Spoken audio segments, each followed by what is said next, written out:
Hello बच्चों and welcome to the wonderful world of economics. Yes बच्चों, हमने 12th का last chapter that is foreign trade in India start किया। अब इस चैप्टर में हमने डिस्कस किया कि what are the different types of foreign trade, जो हमने देखा कि इंपोर्ट ट्रेड, एक्सपोर्ट ट्रेड और इंटरपोर्ट ट्रेड। फिर हमने सेकेंड पार्ट में देखा कि what are the different role played by foreign trade for a developing country like India। यानी इसी फॉरेन ट्रेड का रोल क्या है, सिग्निफिकेंस क्या है, इम्पोर्टेंस क्या है। फिर हमने देखा कि ये जो फॉरेन ट्रेड है इसके कंपोजिशन में क्या बदलाव आया है सिंस 1991, क्योंकि फॉरेन ट्रेड हर कंट्री के लिए एक बहुत बड़ा इन्वेस्टमेंट है, उनके लिए बहुत बड़ा फाइनेंशियल इकोनॉमिक ग्रोथ और डेवलपमेंट के लिए सपोर्ट है। तो हमने उसके कंपोजिशन में बदलाव भी देखा। नाउ आज हम डिस्कस करेंगे कि ये जो फॉरेन ट्रेड है जिसमें हम से देखते हैं एक तरफ इंपोर्ट और दूसरी तरफ एक्सपोर्ट। अब इंपोर्ट के ट्रेंड्स में क्या बदलाव आया है और एक्सपोर्ट के ट्रेंड में क्या बदलाव आया है। तो आज हम सीखेंगे इन अ वेरी इजी वे कि व्हाट आर द ट्रेंड्स यानी बिहेवियर चेंज इन इंडिया का इंपोर्ट और इंडिया का export in a very easy way. As you know that simplicity is our main motto. Now हमने देखा कि हमारी इकोनॉमी ने आफ्टर इंडिपेंडेंस फॉरेन ट्रेड को बहुत प्रमोट किया और कोशिश की कि हम एक्सपोर्ट को बढ़ाएं, लेकिन सबसे ज़्यादा इफ़ेक्टिव चेंज कब आया? After the new economic policy of 1991, क्योंकि हमने अपनी इकोनॉमी को लिबरलाइज कर दिया प्लस ग्लोबलाइजेशन कर दिया हमने। जब हमारी इकोनॉमी वर्ल्ड इकोनॉमी के साथ कनेक्ट हुई तो फॉरेन ट्रेड का जो लेवल था, ग्रोथ था, वो बहुत बड़ा और हमने बहुत चेंजेस देखी। और वो चेंजेस हम देखते हैं कि इंपोर्ट के कंपोजिशन में भी चेंज आया और एक्सपोर्ट में भी चेंज आया।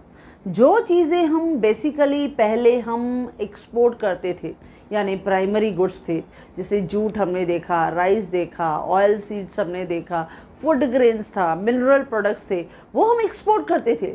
लेकिन धीरे धीरे उसमें चेंज आने लगा, यानी instead of those basic primary goods हमने एक्सपोर्ट करना शुरू कर दिया बहुत से रेडीमेड फिनिश गुड्स। जैसे हमने रेडीमेड गारमेंट्स की बात की, हमने जेम्स एंड ज्वेलरी की बात की, हमने इंजीनियरिंग गुड्स देखा, पेट्रोलियम प्रोडक्ट्स देखा। इसमें हमने धीरे धीरे एक्सपोर्ट करना शुरू कर दिया। तो इस तरह से ये बदलाव आया। तो स्पेशली आज हम देखेंगे कि क्या ट्रेंड में बदलाव आया इन इंपोर्ट सेपरेटली और क्या ट्रेंड में बदलाव आया इन एक्सपोर्ट सेपरेटली। दोनों हम लोग अलग अलग देखते हैं। कभी कभी ये अलग क्वेश्चन यानी शॉर्ट नोट में भी आ सकता है कि explain the trends in India's का एक्सपोर्ट, उसमें क्या चेंज आया। What are the different trends in India का इंपोर्ट, उसमें क्या बदलाव और चेंज आया। अलग अलग भी पूछ सकते हैं। ओके बच्चों, तो चलो देखते हैं इंपोर्ट में क्या चेंज आया। अब हम जब देखते हैं इंपोर्ट की बात, तो जो चीज़ें हम बाहर से इंपोर्ट करते थे पहले, लेकिन आफ्टर 1991 के बाद हमने देखा वो धीरे धीरे चीज़ें जो इंपोर्ट था वो धीरे धीरे रिड्यूस होने लगा, क्योंकि हम करने लगे अपने इकोनॉमी को सेल्फ सफिशिएंट और सेल्फ रिलायंट यानी आत्मनिर्भर भारत। यानी हम जो चीज़ें पहले बाहर से इंपोर्ट करते थे अब वो धीरे धीरे हमारे देश में बढ़ने लगी, यानी हम खुद प्रोड्यूस करने लगे। तो बट नेचुरल हमें उतनी इंपोर्ट की ज़रूरत नहीं पड़ी, लेकिन फिर भी कहीं कहीं पे हमारे रिसोर्सेज इतने इनफ नहीं हैं कि we will try to satisfy the needs of our own economy. तो इंपोर्ट में क्या बदलाव आया, चलो बच्चों देखते हैं। अब जैसे पहला है पेट्रोलियम। अब पेट्रोल और पेट्रोलियम ये जो जनरली है वो हमारी इकोनॉमी की सबसे बड़ी रिक्वायरमेंट है इन इंपोर्ट का सेक्टर, क्योंकि जनरली हम देखते हैं कि रिफॉर्म के पीरियड से पहले देखें या रिफॉर्म के पीरियड के बाद देखें, जो पेट्रोल और पेट्रोलियम का इंपोर्ट है उनके रिसोर्सेज हमारे इकोनॉमी में उतने इनफ अवेलेबल नहीं हैं। इसके लिए anyhow we have to depend on the other countries to satisfy the needs of this petrol. तो इसके लिए हमने देखा था इराक है, कुवैत है, सऊदी अरेबिया है, वहाँ से हम पेट्रोल और पेट्रोलियम को हम लोग क्या करते हैं, इंपोर्ट करते हैं। तो जनरली पहला है पेट्रोलियम। इसका इंपोर्ट, क्योंकि पॉपुलेशन बढ़ रही है तो डिमांड भी बढ़ेगी, तो पेट्रोलियम की डिमांड तो एट प्रेजेंट भी बहुत ज़्यादा है जो हम बाहर से इंपोर्ट करते हैं बच्चों। तो petroleum has always remain the most important item in the import in India's का ट्रेड। और स्पेशली हम देखते हैं pre reform period and post reform period, दोनों में। प्री रिफॉर्म यानी 1991 से पहले का पीरियड देखें या 1991 के बाद का एरा देखें, in both the area we see that कि हमने पेट्रोल का अच्छा खासा क्वांटिटी जो है वो हमने इंपोर्ट किया है। अब जनरली अगर हम कंपेयर करते हैं टू अगर पीरियड्स को, तो 1991 में जब हम देखते हैं 1992 में, तो हमारा इंपोर्ट कितना था 27%, लेकिन एट प्रेजेंट करंटली देखें तो इट इज़ 31%, यानी अभी भी हमारा इंपोर्ट ऑफ पेट्रोलियम ज़्यादा है बच्चों। क्यों? मैंने कहा पॉपुलेशन ज़्यादा है तो बहुत सारे व्हीकल्स यूज़ होते हैं, तो पेट्रोल तो हमारी बेसिक फिर रिक्वायरमेंट बन जाती है, इसके लिए एनी हाउ हम लोग वहाँ बाहर से इंपोर्ट कर ही लेते हैं। तो इनके ऊपर हमारा जो है काफ़ी अच्छा खासा इंपोर्ट के ऊपर हमारी फॉरेन करेंसी जो है वो स्पेंड होती है। सेकेंड हम देखते हैं दैट इज़ गोल्ड। अब गोल्ड में जनरली हम देखते हैं कि गोल्ड हम अपनी इकोनॉमी में इंपोर्ट करते हैं, लेकिन गोल्ड से बनाई गई ज्वेलरी जेम्स को हम ज़्यादा एक्सपोर्ट करते हैं बच्चों। एक्सपोर्ट में यू विल सी दैट हमारा जो हमें पर्टिकुलर दैट फीचर हम डिस्कस करने वाले हैं कि गोल्ड हम इंपोर्ट करते हैं, लेकिन गोल्ड से बनाई गई ज्वेलरी को हम लोग क्या करते हैं, एक्सपोर्ट करते हैं। लेकिन धीरे धीरे हमने ये भी देखा है कि जो गोल्ड का इंपोर्ट है वो धीरे धीरे हम कम कर रहे हैं, क्योंकि गवर्नमेंट ने ऐसी बहुत सी पॉलिसीज़ को फ्रेम किया कि हमारी इकोनॉमी में गोल्ड का इंपोर्ट कम हो, क्योंकि इंपोर्ट कम होगा तो हमारा फॉरेन करेंसी का आउटफ्लो, यानी हमारे जो फॉरेन डिपॉजिट्स हैं, फॉरेन करेंसी के डिपॉजिट्स हैं, वो ज़्यादा स्पेंड नहीं होंगे। तो इसके लिए हमारे इंपोर्ट को रोकने के लिए गवर्नमेंट ने बहुत सारे जो है वो मेजर्स जो है वो फॉलो किए हैं। अब जनरली एग्जांपल जैसे आपका टेक्स्ट बुक में दिया गया है कि 2011 एंड 12 में हम अगर ऑब्जर्व करते हैं बच्चों, तो 53.3 बिलियन डॉलर्स का हमने इंपोर्ट किया था गोल्ड। लेकिन जब हम 2013 और 14 की बात करते हैं तो it is nearly cut off to 27.5% billion dollars. देखो 53.3 जो 2011 और 12 में था, लेकिन 13 और 14 में हमने कितना इंपोर्ट किया गोल्ड, सिर्फ 27.5, एग्जैक्टली 50% हो गया, आधा। क्यों? क्योंकि इंटरनेशनल लेवल पे प्राइसेस का काफ़ी जो था वो प्राइसेस बढ़ गई थी, और हम नहीं चाहते थे कि हमारी इकोनॉमी से उतनी फॉरेन करेंसी बाहर ड्रेन होके जाए। इसके लिए गवर्नमेंट ने बहुत सारे मेजर्स लिए कि गवर्नमेंट इतना पावरफुल स्टेप ले रही थी कि हमारी इकोनॉमी से गोल्ड को इंपोर्ट करने के लिए ज़्यादा पैसा वेस्ट नहीं हो। तो इसके लिए ज़्यादातर गोल्ड के इंपोर्ट में हमने क्या देखा, फॉल देखा, डिक्लाइन देखा। तो ये भी एक बहुत बड़ा पॉजिटिव इफेक्ट आया। थर्ड हम देखते हैं फर्टिलाइजर्स।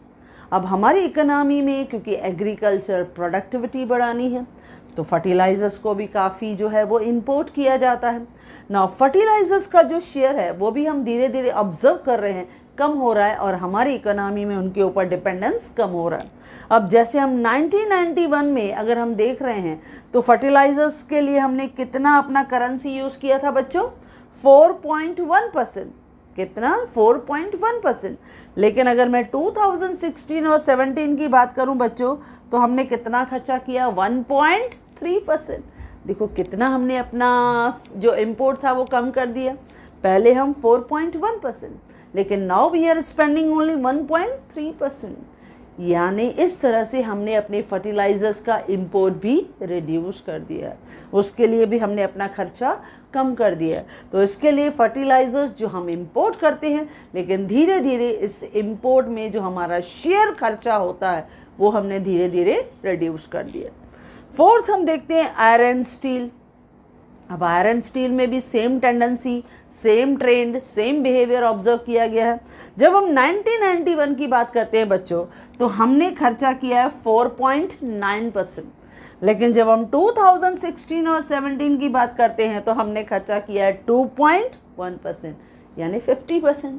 देखो ऐसे हम धीरे धीरे इंपोर्ट कम कर रहे हैं। इंपोर्ट कम होगा तो हमारी फॉरेन करेंसी कम खर्चा होगी, कम खर्चा होगा यानी हमारा जो बैलेंस ऑफ पेमेंट का पोजीशन है वो फेवरेबल होगा, क्योंकि अगर इंपोर्ट ज़्यादा तो बीओपी का जो लेवल है वो ज़्यादातर एडवर्स दिखाई देता है, वो डेफिसिट दिखाई देता है। लेकिन अगर बैलेंस ऑफ पेमेंट हमें पॉजिटिव चाहिए तो इंपोर्ट हमेशा क्या होना चाहिए, कम, और एक्सपोर्ट क्या होना चाहिए, ज़्यादा।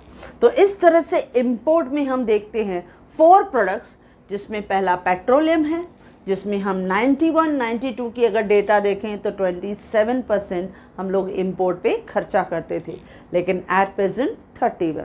अगर हम गोल्ड की बात करें तो 2011 और 12 में हम खर्चा कर रहे थे नियर अबाउट $53.3 बिलियन, लेकिन एट प्रेजेंट 2013 और 14 में देखें, एक साल के बाद ही जो हमारा इंपोर्ट था वो 50% हो गया, $27.5 बिलियन। देन अगर हम देखें फर्टिलाइजर्स तो 1991 में हम फर्टिलाइजर्स कितना इंपोर्ट करते थे, 4.1%, लेकिन बाद में अगर हम 2016 और 17 की अगर करंट पिक्चर देखें तो हमारा फर्टिलाइजर्स का इंपोर्ट कितना था बच्चों, ओनली 1.3, यानी 75% कट ऑफ हो गया, 25%, 1/4, तो काफ़ी अच्छा पॉजिटिव रेस्पॉन्स है। Similarly we observe in iron और स्टील का इंपोर्ट, उसमें भी रिजल्ट्स काफ़ी बेटर है क्योंकि हमारा इंपोर्ट कम हो गया, 1991 में 4.9% और 2016 और 17 में ओनली 2.1%। तो there was a very good fall and decline in the import. जब इंपोर्ट कम होता है तो मैंने क्या कहा बच्चों, बीओपी। ना जब ये क्वेश्चन कंप्लीट हो जाएगा तो ये टर्म भी मैं आपके साथ एक्सप्लेन करूँगी कि बैलेंस ऑफ पेमेंट यानी बीओपी क्या है, बीओटी यानी बैलेंस ऑफ ट्रेड क्या है, क्या होता है। ओके बच्चों, तो मैंने कहा कि बैलेंस ऑफ पेमेंट हमारा अच्छा होता है अगर इंपोर्ट कम है, यानी हमारा पैसा foreign currency specially we are spending less, और एक्सपोर्ट ज़्यादा है यानी we are earning more foreign currency. तो overall our financial position of our country becomes very strong. Now next है रिसेंट ट्रेंड इन इंडिया का एक्सपोर्ट। अब export में क्या हम ट्रेंड चेंज होते हुए देखते हैं, कैसा बिहेवियर बदला है, चेंज हुआ है इन रेस्पेक्ट टू एक्सपोर्ट। अब एक्सपोर्ट में हम देखते हैं कि हमारे जो इंजीनियरिंग गुड्स है उनका एक्सपोर्ट जो है वो धीरे धीरे slowly and gradually it is increasing very well, क्योंकि हमारे एक्सपोर्ट के अर्निंग में इंजीनियरिंग गुड्स का सबसे इम्पॉर्टेंट रोल है, क्योंकि मैक्सिमम हम जो इनकम अर्न करते हैं वो इंजीनियरिंग गुड्स से। क्योंकि हमारी जो एक्सपोर्ट प्रमोशन काउंसिल्स हैं उनकी जो रिपोर्ट्स हैं, उनकी जो सर्वे है वो बताती हैं कि इंजीनियरिंग गुड्स जो हैं वो हमें एक्सपोर्ट में काफ़ी अच्छा शेयर जो है इनकम का वो प्रोवाइड करती हैं। अब जैसे according to engineering goods export promotion council, यानी हम इन शॉर्ट फॉर्म में क्या कहते हैं बच्चों, EGEPC, यानी engineering goods export promotion council. क्या कहते हैं बच्चों शॉर्ट फॉर्म में, EGEPC। इनका रिपोर्ट कहता है कि जो चीज़ें हम इंजीनियरिंग गुड्स के एक्सपोर्ट करते हैं यानी कौन कौन से गुड्स उसमें इंक्लूड होते हैं बच्चों, जैसे हम उसमें ऑटोमोबाइल्स की बात करें, ऑटोमोबाइल्स के पार्ट्स की बात करें, ऑटो कंपोनेंट्स की बात करें, बहुत सारी मशीनरी की बात करें, या हम जब कंप्यूटर में सॉफ्टवेयर और हार्डवेयर की बात करते हैं, इन सब को इंजीनियरिंग गुड्स का एक हिस्सा माना जाता है।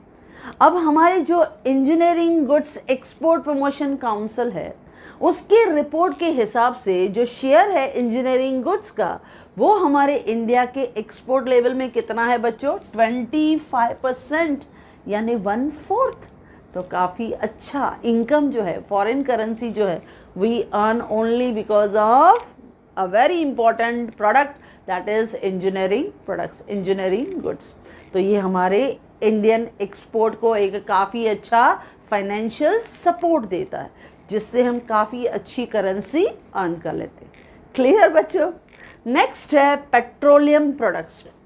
पेट्रोल और पेट्रोलियम को हम इंपोर्ट करते हैं बच्चों, लेकिन पेट्रोलियम प्रोडक्ट्स को अगर हम लोग कहें तो हम उन्हें ज़्यादा से ज़्यादा एक्सपोर्ट करते हैं। अब पेट्रोलियम प्रोडक्ट्स को जब हम कहते हैं तो हमारी इकोनॉमी में जो पेट्रोलियम कैपेसिटी है वो बढ़ रही है, धीरे धीरे सिग्निफिकेंटली बढ़ रही है। स्पेशली हम 2001 और 2 के बाद देखें तो India's petroleum capacity has been increased significantly, यानी काफ़ी लेवल बढ़ा है सिंस 2001 एंड 2। क्यों? Due to this India turned as a net exporter of petroleum refinery products.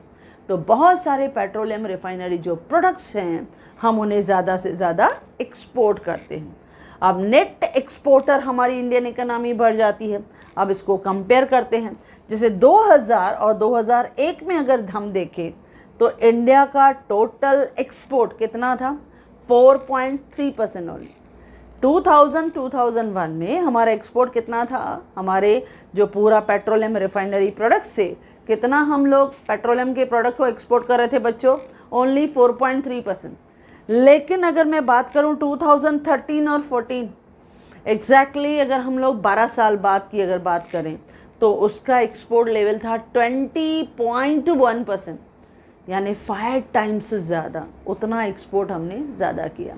तो इंजीनियरिंग गुड्स में भी उतना हमें चेंज मिला। जैसे इंजीनियरिंग गुड्स को अगर हम 2010 और 2011 में देखें तो हमने कितना एक्सपोर्ट किया था पता है? $16 बिलियन हमने इतना किया।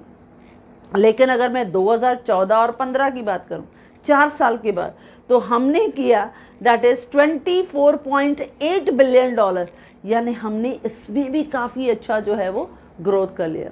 यानी 2010 और 11 में $16 बिलियन, और इसी 4 ईयर के बाद हमने देखा कि इसी सेक्टर में इंजीनियरिंग गुड्स में हमने एक्सपोर्ट किया $24.8 बिलियन। तो चाहे इंजीनियरिंग गुड्स हो, चाहे वो पेट्रोलियम प्रोडक्ट्स हो, जिसमें हमने देखा कि बहुत सारे रिफाइनरी प्रोडक्ट्स जो हैं वो उनको हमने ज़्यादा से ज़्यादा एक्सपोर्ट किया। वहाँ से हमने काफ़ी अच्छा एक्सपोर्ट से डिफरेंट करेंसीज जो था वो अर्न कर लिया। तो ये भी हमें एक पॉजिटिव जो हम देखते हैं रेस्पॉन्स मिला, हमारा एक्सपोर्ट लेवल धीरे धीरे बढ़ रहा है। हमारी इकोनॉमी में हम इन्वेस्टमेंट कहें बच्चों, काफ़ी अच्छा हो रहा है, प्रोडक्टिविटी बहुत अच्छा हो रहा है, इंफ्रास्ट्रक्चर डेवलपमेंट काफ़ी अच्छा हो रहा है, प्लस ह्यूमन रिसोर्स जो एफिशिएंसी है, टैलेंट है, वो भी हमारा काफ़ी अच्छा हो रहा है। डिवीज़न ऑफ लेबर देखें, स्पेशलाइजेशन देखें, ये हमारी इकोनॉमी को सपोर्ट कर रहा है। दैट इज़ वाई हम देख रहे हैं हर एक प्रोडक्ट्स पे हम ज़्यादा से ज़्यादा एक्सपोर्ट कर पा रहे हैं। थर्ड है केमिकल्स एंड केमिकल प्रोडक्ट्स। अब इसमें भी हम देखते हैं काफ़ी अच्छा ग्रोथ जो हमें दिखा है, क्योंकि हम जब एक्सपोर्ट के डिफरेंट आइटम्स को कंपेयर करते हैं तो ये भी एक ऑब्जर्व किया गया है कि केमिकल्स और केमिकल प्रोडक्ट्स जो है वो भी फ्रॉम लास्ट फ्यू ईयर से काफ़ी अच्छा एक्सपोर्ट को बूस्ट दे रहे हैं, बढ़ा रहे हैं।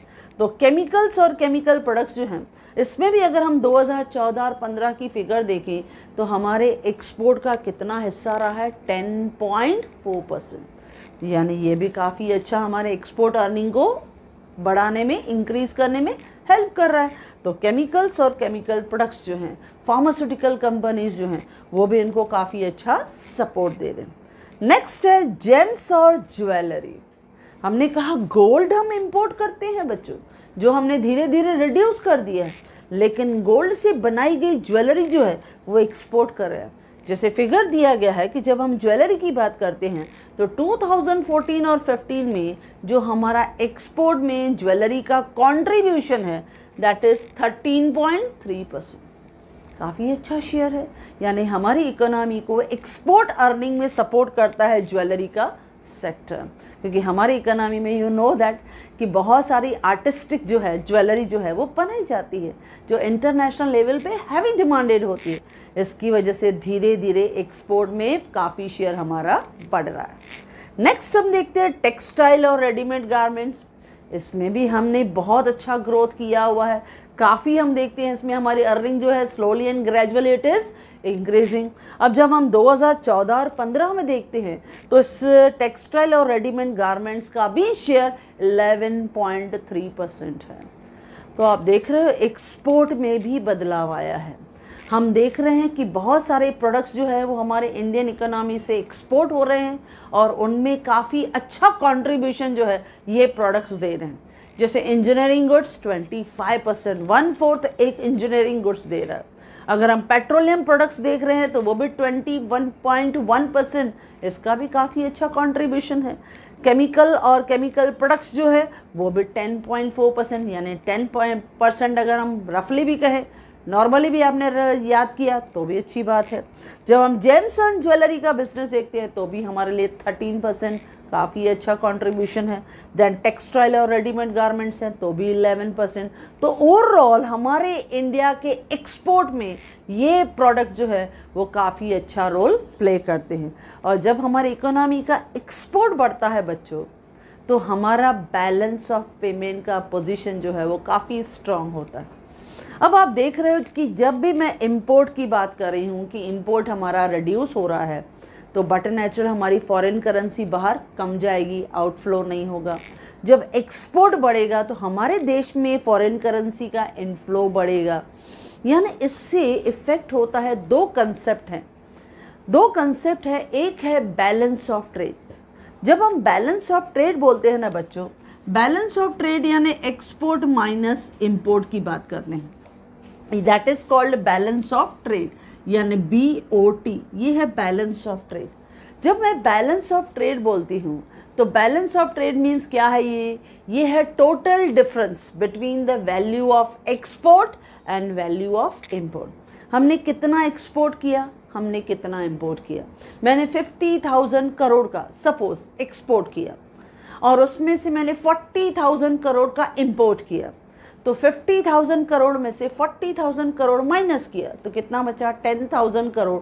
That is the amount left with my Indian economy. तो हमेशा अगर एक्सपोर्ट बड़ा है, अगर एक्सपोर्ट ज़्यादा होता है तो हमारे इकोनॉमी के लिए वो एक फेवरेबल ट्रेड सरप्लस लेके आता है।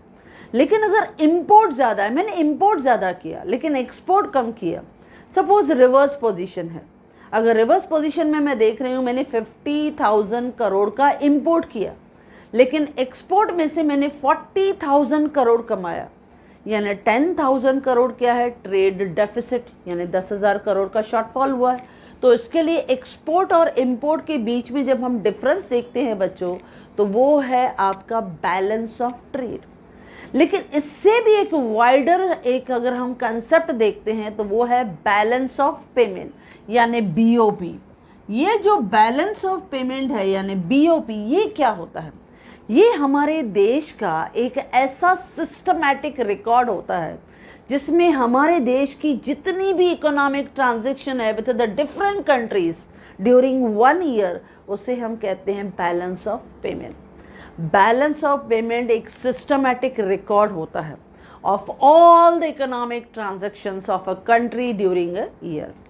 बैलेंस ऑफ पेमेंट हमेशा टैली होता है, क्योंकि बैलेंस ऑफ पेमेंट में क्या होता है, एक तरफ ऑल रिसिप्ट और दूसरी तरफ ऑल पेमेंट, लेकिन दोनों को हम टैली कर देते हैं। टैली होता है, बैलेंस्ड होता है, वो बैलेंस होता है क्योंकि वो बुक कीपिंग के प्रिंसिपल के हिसाब से बनाया जाता है। वो एक वाइडर कंसेप्ट है जो देश के प्रोग्राम्स और पॉलिसीज़ बनाते समय काम आता है, तो वो एक इम्पॉर्टेंट रोल प्ले करता है। लेकिन बैलेंस ऑफ ट्रेड हमें क्या दिखाता है, वो दिखाता है हमारा जो ट्रेड है, फॉरेन ट्रेड है, वो फेवरेबल है कि अनफेवरेबल है। ओके, वो ये पोजीशन जो है वो जनरली दिखाता है। तो इस तरह से ये दो कंसेप्ट हमें दिखाई देते हैं। ओके बच्चों, तो हमने देखा ट्रेंड्स इन इंडिया का इंपोर्ट और ट्रेंड्स इन इंडिया का एक्सपोर्ट। नाउ अब इसमें आप देखोगे कि पीछे ऑब्जेक्टिव में एक डिस्टिंग्विश भी है बच्चों।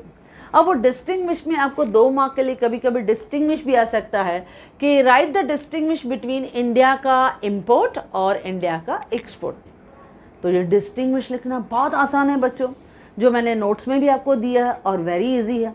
जैसे अगर मैं इंडिया का इंपोर्ट देखती हूँ तो क्या है इंडिया का import, the import of foreign trade. जब हमें इम्पोर्ट देखती हूँ तो वो क्या दिखाता है, जो ये इम्पोर्ट है वो क्या दिखाता है, it shows the total volume of goods purchase, जो मैंने परचेज किया, and the total value paid for goods purchase, जितना मैंने गुड्स परचेज किया और उसके लिए मैंने कितना पे किया, दैट शोज इंडिया का इंपोर्ट। बराबर बच्चों, क्या दिखाता है the import of foreign trade, मतलब it shows the total volume of goods purchase and the total value paid for goods purchase. अब आ जाओ इंडिया का एक्सपोर्ट, वो क्या दिखाता है? द इंडिया का एक्सपोर्ट यानी export foreign trade, it shows the total volume of goods sold and the total value received from the goods sold to foreign countries. उसे हम क्या कहते हैं? इंडिया का export. The export of foreign trade, it shows the total volume of goods sold and the total value received from the goods sold to different countries या other countries, उसे हम कहते हैं इंडिया का एक्सपोर्ट। क्लियर बच्चों? अच्छा, second heading क्या देना? Commodities deal. कौन सी कमोडिटीज डील करते हैं? जब हम इंडिया का इंपोर्ट देखते हैं तो उसमें कौन सी कमोडिटीज जनरली डील करते हैं? एक पेट्रोलियम है, एक गोल्ड है, एक फर्टिलाइजर्स है, आयरन स्टील है। ओके। और अगर हम एक्सपोर्ट देखते हैं, इंजीनियरिंग गुड्स हैं, पेट्रोलियम प्रोडक्ट्स हैं, then chemical and chemical products हैं, जेम्स एंड ज्वेलरी है, और आपके टेक्सटाइल और रेडीमेड गुड्स। 2 पॉइंट्स चाहिए ओवर, लेकिन आप इससे भी ज़्यादा ऐड कर सकते हो। जैसे मैंने बहुत सी पॉइंट्स उसमें दी हैं, जैसे फ्लो ऑफ करेंसी। जब हम फ्लो ऑफ करेंसी की बात करते हैं तो इंपोर्ट में करेंसी क्या होती है बच्चों? आउटफ्लो। लेकिन जब हम एक्सपोर्ट करते हैं तो करेंसी क्या होती है? इनफ्लो। तो करेंसी यहाँ इनफ्लो है, लेकिन यहाँ इंपोर्ट में करेंसी का आउटफ्लो। अच्छा, इम्पैक्ट देखें बच्चों, तो जब हम इंपोर्ट करते हैं तो इंपोर्ट की वजह से there is negative effect on our production हो, एम्प्लॉयमेंट हो, output level of our country हो। क्योंकि जब हम इंपोर्ट करते हैं तो हमारे इकोनॉमी से पैसा जो है वो आउटफ्लो होके बाहर जा रहा है, तो हम हमारी इकोनॉमी में, अपने ओन इकोनॉमी में उतना इन्वेस्टमेंट लेवल को नहीं बढ़ा सकते।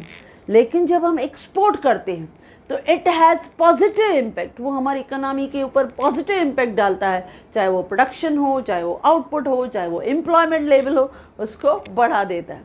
अच्छा, बैलेंस ऑफ पेमेंट, जब हम बात करते हैं इंडिया का इम्पोर्ट तो ये दिखाता है नेगेटिव या unfavourable effect on balance of payment. लेकिन जब हम एक्सपोर्ट करते हैं तो इट शोज पॉजिटिव या फेवरेबल बैलेंस ऑन पेमेंट। और जब हम देखते हैं कि जब स्पेशली इंडिया का इंपोर्ट है तो इंडिया का इंपोर्ट आपको क्या दिखाता है? जब हम इंपोर्ट करते हैं तो ट्रेड डेफिसिट, वो दिखाता है ट्रेड डेफिसिट। और अगर हमने ज़्यादा इंपोर्ट किया तो ट्रेड डेफिसिट होता है, लेकिन ज़्यादा एक्सपोर्ट किया तो ट्रेड सरप्लस दिखाता है।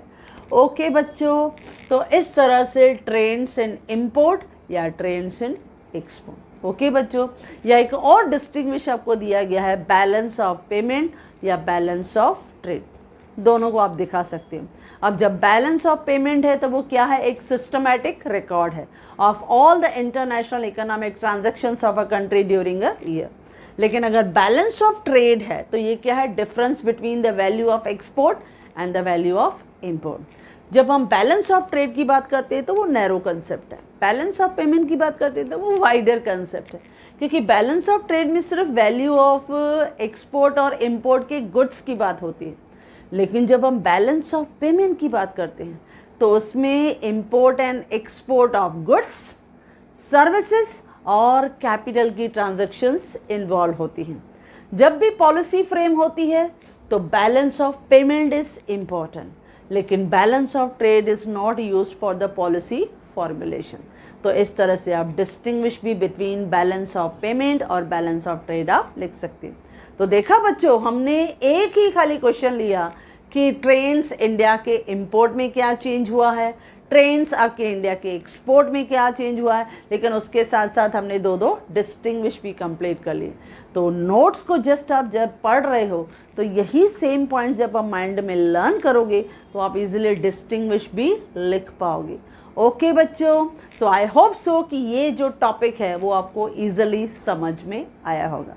ओके बच्चों, so if you like this video you can share with your maximum friends, and if you want my handwritten notes, the link is given in the description box. Thank you.